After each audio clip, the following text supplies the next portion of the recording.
Okay, we saw Mickey 17. I did, honestly, thoroughly enjoy this movie.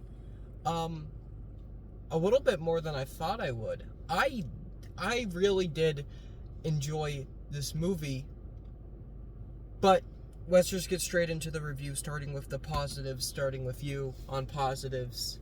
The positives Uh-huh. would be Toni Collette. I think she's amazing no matter what she does. I mean, and this outrageous character, she was still really, really good. She was fantastic. And Mark Ruffalo played this outrageous character, and he was very good at the outrageousness of it. So they were both fantastic. The lead, Robert Pattinson? he was really good. I mean, very good at it. Those were my positives. You like... My positive too. I did enjoy the aliens. I thought they were cool. Yeah, Mark Ruffalo is great in this. He is basically playing Donald Trump. He kind of... Everybody involved in this is denying it, but it is very... At least to me, everything felt very Trumpish. It honestly kind of felt like they took Donald Trump, Elon Musk, and Bill Clinton and just kind of threw them all in a blender and created a character.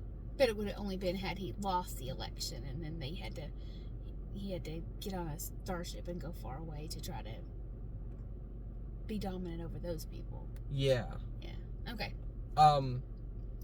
Because most of it felt very Trumpish, but there were parts of it that felt very Elon, and then the hair, and then his relationship with his wife was very... The whole relationship between them as a married couple, to me, reminded me very much of the Clintons in the 90s. Oh, I don't know. You know? And I feel like that one, at least, was intentional, because that's 30 years ago. And that would have been something that... The book is from, 10 years ago, so the book would have also taken from that. Meanwhile, all that other stuff is way more recent. You know? Yeah. But Robert Pattinson gives an amazing performance here. The entire cast is on their A game. Stephen Yeun, Invincible, is in this movie. Yeah, the cast was great. I mean, they were all... I mean, it was good. Uh-huh. So there you go. This is the closest thing to a Batman Invincible crossover we'll ever get. Okay. But with that was said, a joke, Mom. Yeah, with that said, I didn't love the movie. I doubt that I'll ever watch it again. Okay, well, we're still in the positives, Mom. Oh, okay.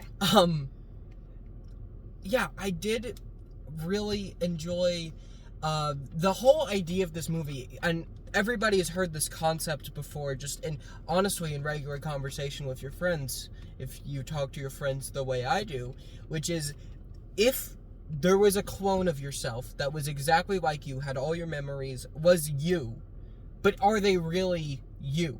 And this movie dug deep into, that idea. It really did dig deep into it, you know? Yeah, now, on that aspect, yeah, I think that was pretty cool. And I think that, I'm very sure that the book, which this is loosely based on, I'm sure it's fantastic. People say that book is like BoJack Horseman levels of deep. Yeah. And this movie is not that, you know? On places where it tried, I kind of felt like it was just still too silly. Okay, I have no idea if this is a faithful adaptation of the book, but I could assume that it is. Because every time Pattinson starts narrating over, I'm like, this is just the dialogue from the book. This is like listening to an audiobook. And that leads me directly into the negatives, which is, I haven't read the book, but I can say the book was better.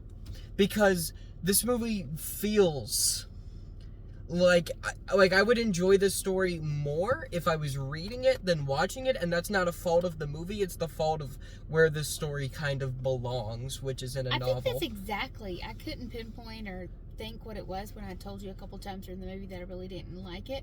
I think that's exactly what it was. I felt like the story was there, but I wanted more depth to it, and I think I'll get that from reading the book. You think you're gonna read the book? Yeah, maybe. You don't read a lot of sci-fi novels. Well, I can still read it Mm-hmm. if I feel like I want to. But like I said, that was my problem. It just felt, parts of it just felt silly, and Like, what do you mean by I don't- silly though? I mean, this is a very serious film with jokes in it. His relationship with the guy that gets him there, Mhm. that character and the way, Stephen Yeun. yeah, that just, I didn't care for the play out of that. The marketing of this movie is misleading because I've only seen the trailer for this in front of one movie, I believe. That trailer markets this as a comedy. And I agree with that. I feel like it was a comedy. I feel like it tried to add the depth to it and the feelings to it, but I feel like it was comic. To the point of Pattinson's voice. The way that they did his voice. He is kind of doing a Jack Sparrow. I did not like that voice. No, to me it was just very, I don't know. I didn't enjoy his voice. I think he's trying to do like a Johnny Depp type performance. Okay. But I don't know why BoJack Horseman is coming up twice. But I feel like the book is probably a lot like BoJack Horseman, the TV show, where it's hilarious and also super depressing and uplifting at the same time. Like, I feel like that's probably the vibe the book has. Yeah.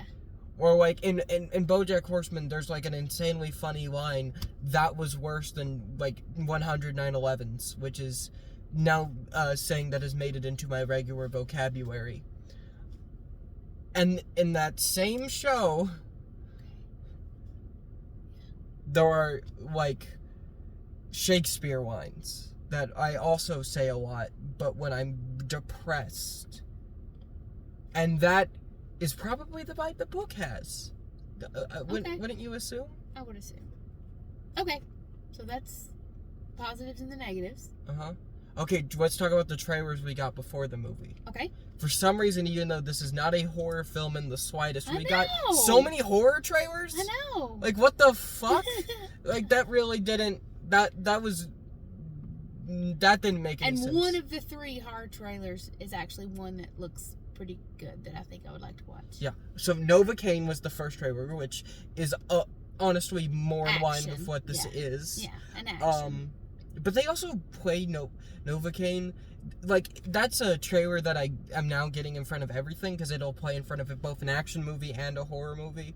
So now the only thing that doesn't and play... in front of romantic comedies, Yeah. So the only thing that for everything. The only thing that doesn't play in front of is kids movies for obvious reasons. Yeah. It's the only thing. So that trailer still looks great. That movie still looks great. Right, and then they played one that we're just gonna pop over 2 of them, which was We got one about this. the woman in the yard. That's the dumbest, premise. Are we just out of good horror movie premises? I don't know, but you can already tell. I mean, it's gonna be. It feels very Babadook to me. The mom's. The dad has passed away in a car accident. Except the Babadook was a good movie. Well, maybe this one will be good, but it's very much the woman in black, and I mean you can tell before you even watch the movie that when the veil comes off, it's going to be the mom. Mm-hmm. I mean that's just my interpretation of what it's going to be. And then the other movie was. The second horror movie was Till Dawn. Is that the name of it? Yes, it's based off a video game. Yeah. And listen, just looking at that trailer, that movie's probably going to be generic horror. But I think it'll be very popular. Uh-huh. Because it's got, it's got all the stuff. I think it'll be more popular than the first one that we saw the preview for about the woman in the yard. Yeah. Well, no, getting the vibe I get from that is honestly kind of a similar vibe I got from this movie, which is the source material is probably way better. I bet that video game is like a truly amazing horror game, and I bet the movie's just going to be a very generic horror film. Yeah. I bet the video game's great. In fact, I know it's great because they don't make movies based off bad games. And then the third is it called The Sinners? Yes, that's that one Ryan looks Coogler and Michael B. really Jordan. interesting. I mean, that one looks, it's like, what is it, like 40s, jazz type Southern, and then you're gonna throw in like some kind of like vampire type zombie I think creatures. it might be like way before the 40s. The vibe I got from that is that it's like a straight up like Western. No, it's not. It's they were in a gin joint or a, I can't remember the other name they called that, but those were during Prohibition. Those were like 30s and 40s. So it's in the 1930s and 40s. Okay. So that, and the brothers had come back from like wherever they had been, and then that kind of thing, and you could see the type of dress. But I think that one's going to be the most interesting. I mean, that one looks the best to me because it's got a it just looks better. Okay, we also got a trailer for a movie about a guy who handles the CIA's computers, and then somebody killed his wife. The amateur, yeah. And now he's... And I like that guy. He's the one that played Freddie Mercury in... Bohemian Rhapsody? Yes. And he was also... I remember seeing him first from Night at the Museum. Mm-hmm. He played King Tut, or whoever that was. But he's a fantastic actor. I think Azaria was the villain in one of the Night at the Museum movies. I think it was the second one. Okay.